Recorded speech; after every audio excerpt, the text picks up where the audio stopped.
बोलो संतोषी माता की जय हो। बोलो संतोषी माता की जय हो।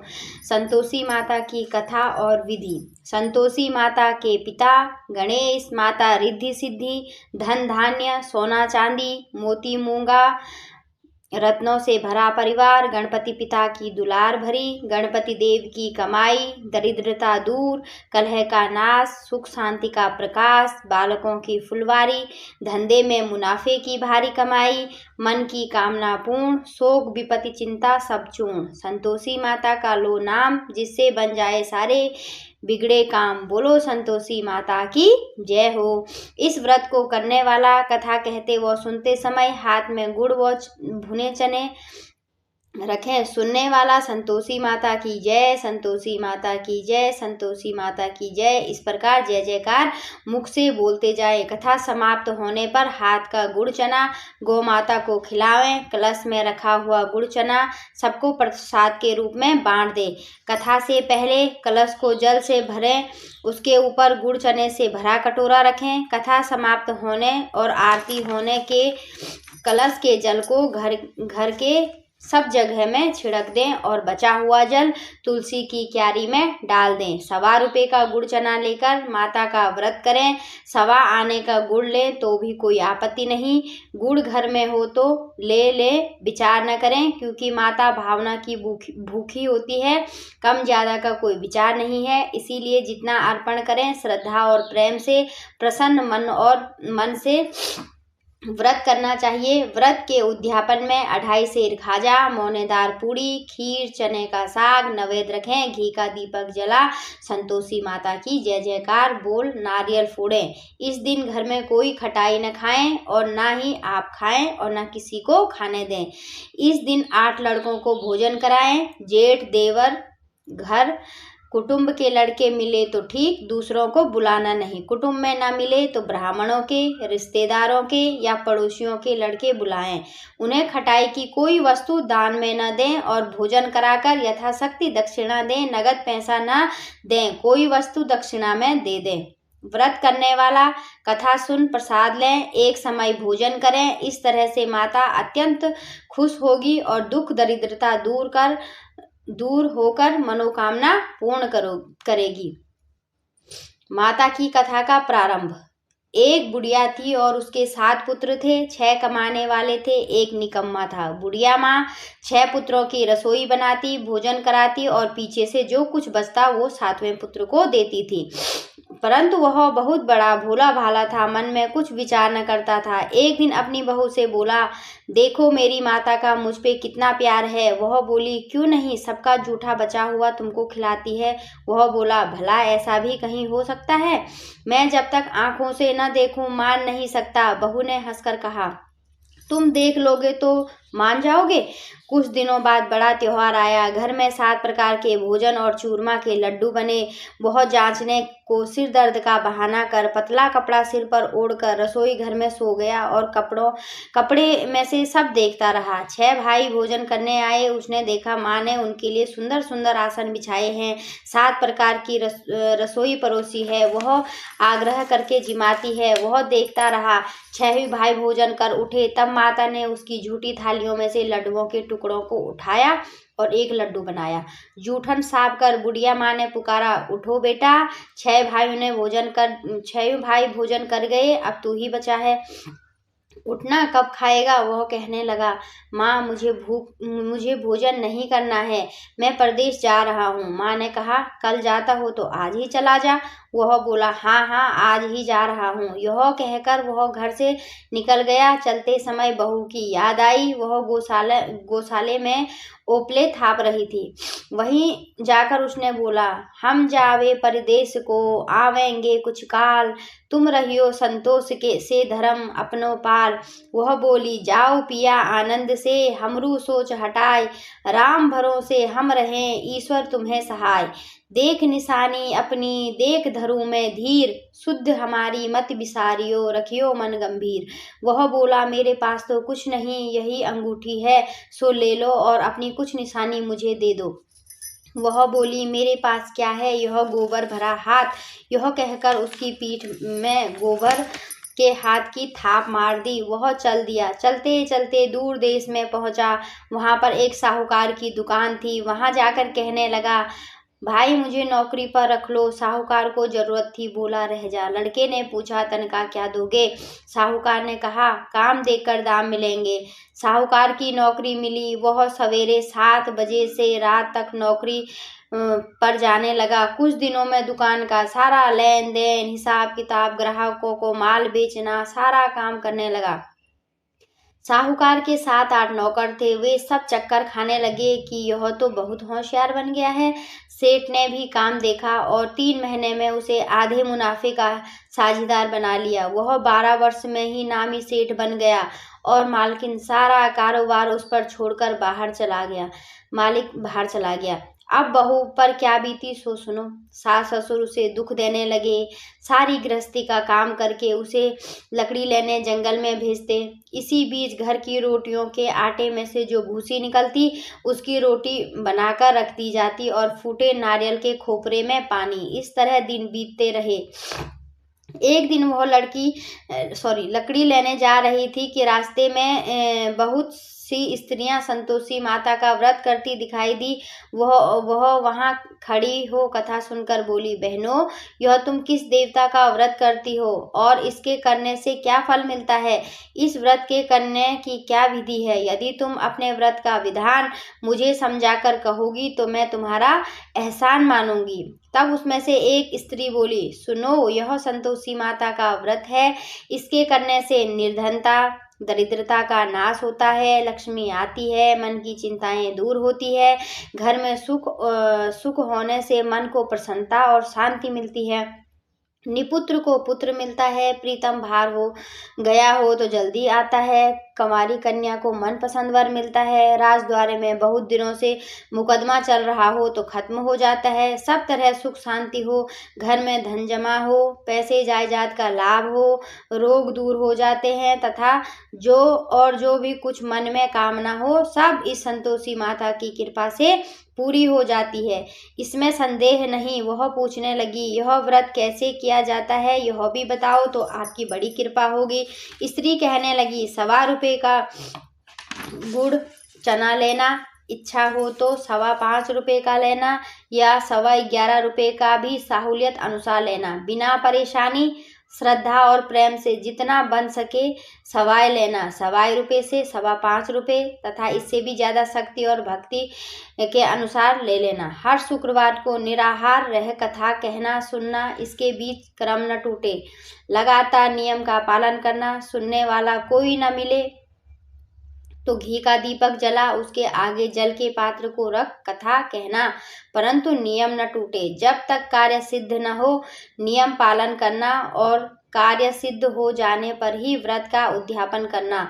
3 मास में माता फल पूरा करती है। यदि किसी के खोटे ग्रह हो तो भी माता 1 वर्ष में अवश्य कार्य को सिद्ध करती है। कार्य सिद्ध होने पर ही व्रत का उद्यापन करना, बीच में नहीं। उद्यापन में 2.5 सेर आटे का खाजा तथा इसी परिणाम में खीर तथा चने का साग करना, 8 लड़कों को भोजन कराना, जहाँ तक मिले देवर जेठ भाई बंधु कुटुंब के लड़के लेना, न मिले तो रिश्तेदारों और पड़ोसियों के लड़के बुलाना, उन्हें भोजन कराना, यथाशक्ति दक्षिणा दे माता का नियम पूरा करना। उस दिन घर में कोई खटाई न खाना। यह सुनकर बुढ़िया के लड़के की बहू चल दी। रास्ते में लकड़ी के बोझ को बेच दिया और उन पैसों से गुड़ चना ले माता के व्रत की तैयारी कर आगे चली और सामने मंदिर को देखकर पूछने लगी, यह मंदिर किसका है? सब कहने लगे, संतोषी माता का मंदिर है। यह सुन माता के मंदिर में जा माता के चरणों में लौटने लगी। दीन होकर विनती करने लगी, माँ, मैं निपट मूर्ख हूँ, व्रत के नियम कुछ नहीं जानती, मैं बहुत दुखी हूँ। हे माता जगत जननी, मेरा दुख दूर कर, मैं तेरी शरण में हूँ। माता को दया आई। एक शुक्रवार बीता कि दूसरे शुक्रवार को ही उसके पति का पत्र आया और तीसरे को उसका भेजा हुआ पैसा भी आ पहुंचा। यह देख जेठानी मुंह सिकुड़ने लगी, इतने दिनों में पैसा आया, इसमें क्या बढ़ाई है? लड़के ताने देने लगे। काकी के पास अब पत्र आने लगे, रुपया आने लगा, अब तो काकी की खातिरदारी बढ़ेगी। अब तो काकी बुलाने से भी नहीं बोलेगी। बेचारी सरलता से कहती, भैया पत्र आवे रुपया आवे तो हम सबके लिए अच्छा ही तो है। ऐसा कहकर आंखों में आंसू भरकर संतोषी माता के मंदिर में आ मातेश्वरी के चरणों में गिरकर रोने लगी। माँ, मैंने तुमसे पैसा नहीं मांगा, मुझे पैसों से क्या काम है, मुझे अपने सुहाग से काम है। मैं तो अपने स्वामी के दर्शन और सेवा मांगती हूँ। तब माता ने प्रसन्न होकर कहा, जा बेटी, तेरा स्वामी आएगा। यह सुन खुशी से बावली हो घर में जा काम करने लगी। अब संतोषी माँ विचार करने लगी, इस भोली पुत्री से मैंने कह तो दिया तेरा पति आएगा, पर आएगा कहाँ से? वो तो स्वप्न में भी इसे याद नहीं करता। उसे याद दिलाने मुझे जाना पड़ेगा। इस तरह माता बुढ़िया के बेटे के पास जा स्वप्न में प्रकट होकर कहने लगी, साहूकार के बेटे, सोता है या जागता है? वह बोला, माता, सोता भी नहीं हूँ, जागता भी नहीं हूँ, बीच में ही हूँ, कहो क्या आज्ञा है। माँ कहने लगी, तेरा घर बार कुछ है या नहीं? वह बोला, माँ, मेरा तो सब कुछ है, माँ बाप है, भाई बहन, बहू, क्या कमी है? माँ बोली, भोले पुत्र, तेरी स्त्री घोर कष्ट उठा रही है, माँ बाप उसे दुख दे रहे हैं, वह तेरे लिए तरस रही है, तू उसकी सुधि ले। वह बोला, हाँ माता, यह तो मुझे मालूम है, परंतु मैं जाऊं तो जाऊं कैसे? परदेश की बात है, लेन देन का कोई हिसाब नहीं, कोई जाने का रास्ता नजर नहीं आता, कैसे चला जाऊं? माँ कहने लगी, मेरी बात मान, सवेरे नहा धोकर संतोषी माता का नाम ले, घी का दीपक जला, दंडवत कर दुकान पर जा बैठना। देखते देखते तेरा लेन देन सब चुक जाएगा, जमा माल बिक जाएगा, साँझ होते होते धन का ढेर लग जाएगा। जब सवेरे बहुत जल्दी उठ उसने लोगों से अपने सपने की बात कही तो सब उसकी बात अनसुनी कर दिल लगी उड़ाने लगे। कहीं सपने भी सच होते हैं? एक बूढ़ा बोला, देख भाई, मेरी बात मान, इस प्रकार सांझ झूठ करने के बदले देवता ने जैसा कहा है वैसा करने में तेरा क्या जाता है? वह बूढ़े की बात मान, स्नान कर संतोषी माता को दंडवत कर घी का दीपक जला दुकान पर जा बैठा। थोड़ी देर में वहां क्या देखता है कि देने वाले रुपया लाए, लेने वाले हिसाब लेने लगे। कोठे में भरे सामानों के खरीदार नकद दामों में सौदा करने लगे। शाम तक धन का ढेर लग गया। माता का चमत्कार देख प्रसन्न हो मन में माता का नाम ले घर ले जाने के वास्ते गहना कपड़ा खरीदने लगा और वहाँ के काम से निपट वह घर को रवाना हुआ। वहाँ बहू बेचारी जंगल में लकड़ी लेने जाती, लौटते वक्त माँ के मंदिर पर विश्राम करती। वह तो उसका रोजाना रुकने का स्थान था। दूर से धूल उड़ती देख वह माता से पूछती है, हे माता, यह धूल कैसी उड़ रही है? माँ कहती है, हे पुत्री, तेरा पति आ रहा है। अब तू ऐसा कर, लकड़ियों के 3 बोझ बना ला, एक नदी किनारे रख, दूसरा मेरे मंदिर पर रख और तीसरा अपने सिर पर रख। तेरे पति को लकड़ी का गट्ठर देकर मोह पैदा होगा, वो वहां रुकेगा, नाश्ता पानी बना खाकर माँ से मिलने जाएगा। अब तू लकड़ियों का बोझ उठाकर घर जाना और बीच चौक में गट्ठर डालकर 3 आवाजें जोर से लगाना, लो सासू जी, लकड़ियों का गट्ठर लो, भूसे की रोटी दो और नारियल के खोपरे में पानी दो। आज कौन मेहमान आया है? माँ की बात सुन बहू बहुत अच्छा माता कहकर प्रसन्न हो लकड़ियों के 3 गट्ठर ले आई। एक नदी तट पर, एक माता के मंदिर पर रखा। इतने में ही एक मुसाफिर आ पहुंचा। सूखी लकड़ी देख उसकी इच्छा हुई कि अब यहीं विश्राम करें और भोजन बना खाकर गांव जाएं। इस प्रकार भोजन बना विश्राम कर वह गांव को गया। सबसे प्रेम से मिला। उसी समय बहू सिर पर लकड़ी का गट्ठर लिए आती है। लकड़ी का भारी बोझ आंगन में डाल जोर से 3 आवाजें देती है, लो सासू जी, लकड़ी का गट्ठर लो, भूसे की रोटी दो, नारियल के खोपरे में पानी दो। आज मेहमान कौन आया है? यह सुनकर सास बाहर आ अपने दिए हुए कष्टों को भुलाते हुए कहती है, बहू, ऐसा क्यों कहती है? तेरा मालिक ही तो आया है। आ बैठ, मीठा भात खा, भोजन कर, कपड़े गहने पहन। इतने में आवाज सुन उसका स्वामी बाहर आता है और अंगूठी देख व्याकुल हो माँ से पूछता है, माँ, यह कौन है?